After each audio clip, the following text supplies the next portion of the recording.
pa lang napapansin na nila mga gawi kong parang hindi pambabae. Kasi bis na Chinese Carter, laruan ko ay text sa cholens. Tapos kajamin ko lagi noon mga sigang lalaki sa amin.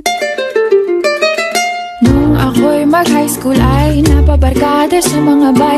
Curious na babae na ang hanap din ay babae. Sa halip na makeup kit, bit-bit ko ay gitara. Tapos pormahan ko lagi ay long sleeves na t-shirt at faded na lonta.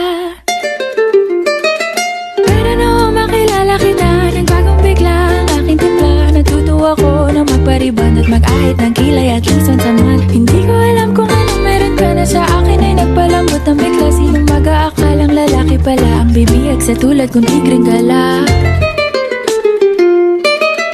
Kahit ako'y titibok-tibok, puso ko ay titibok-tibok pa rin sa'yo.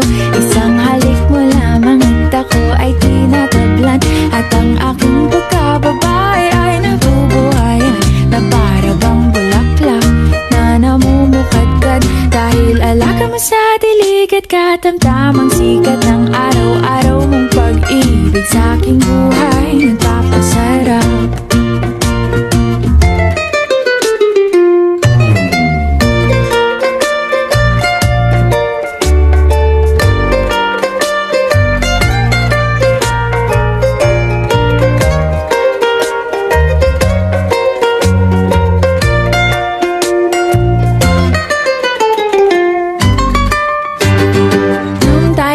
College ay saka ko lamang binigay ang matamis na oong 10 buwan mong trinabaho.